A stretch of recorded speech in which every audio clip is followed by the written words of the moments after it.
இயேசு கிறிஸ்துவில் எனக்கு பிரியமான சகோதர சகோதரிகளே, இன்றைய முதல் வாசகத்தில் வெளிப்படும் நம்பிக்கை என்பது மிகவும் ஆழமானது. முதலில் ஒரு சிறுமி சிறைபிடிக்கப்பட்டிருக்கின்றார். அந்த சிறுமி கூறுகிறார், எங்கள் ஊரில் ஒரு இறைவாக்கினர் இருக்கின்றார்.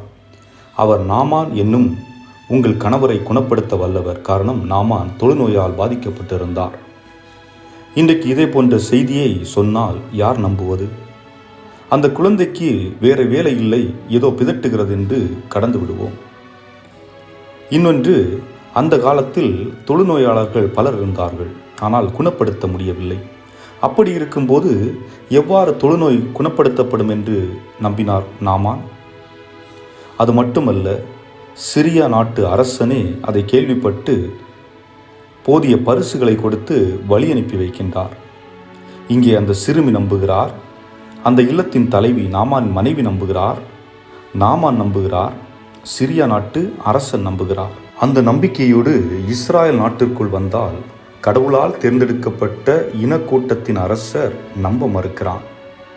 நாமான் வந்த செய்தியை கேட்டு பதட்டமடைகிறான். ஒருவேளை சிரியா நாட்டு அரசன் நம்மீது போர் தொடுப்பதற்காக இது போன்ற ஒரு செயலை செய்கிறாரோ என்று மனதிற்குள் வெதும்புகிறார். மற்றவரிடம் கலந்துரையாடுகிறார். அப்போதுதான் இறைவாக்கினர் எலியா ஆள் அனுப்பி சொல்லுகின்றார், நாமானை என்னிடம் வரச் சொல்லுங்கள் என்று. ஆக அன்புமிக்கவர்களே, நாமான் இஸ்ராயல் இனத்தை சார்ந்தவன் இல்லை, ஆனால் கடவுள் மீது நம்பிக்கை கொண்டதனால் அவன் குணமடைந்தான். அதே போன்று இன்றைய நற்செய்தியில் இயேசு கூறுகிறார், இறைவாக்கினர் சொந்த ஊரில் மதிக்கப்படுவதில்லை, அவர்கள் பேச்சை யாரும் பெரிதாக எடுத்துக்கொள்வதில்லை. இன்றைக்கு திருத்தந்தை பிரான்சிஸ் அவர்களை அதிகமாக தாக்குவது மற்ற மதத்தினர் இல்லை, மாறாக கத்தோலிக்க மதத்திலிருந்து அவர் கொள்கைக்கு உடன்படாதவர்கள்தான் அதிகமாக அவருடைய பெயரை கெடுக்க முற்படுகின்றார்கள்.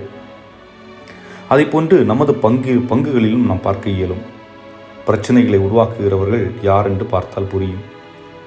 சுமூகமான சூழலை உருவாக்க நினைக்கின்ற இடத்தில் அரசியலாக மாற்றும் செயலும் நடைபெறுகிறது. வெளியில் உள்ள மற்ற மதத்தினர் இது போன்ற செயல்களை ஆலயத்திற்குள் வந்து செய்வதில்லை. மாறாக நமக்குள் வாழும் நம் சகோதர சகோதரிகள்தான் காரணம். என்னவென்றால், நம்பிக்கை குறைவே காரணம்.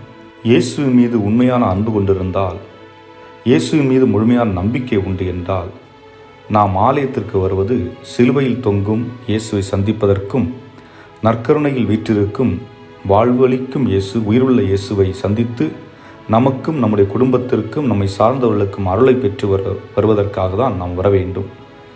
அதைதான் ஆண்டவரும் விரும்புகின்றார். ஆகவே அன்புக்குரியவர்களே, இறைவனுடைய அருளை பெற்று வாழவும், அத்தகைய அந்த அருளை நம் வாழ்வின் வழியாக எடுத்து பிற மக்களுக்கு நம் வழியாக வழங்கவும் இந்த நாளில் வரம் வேண்டி தொடர்ந்து ஜெபிப்போம்.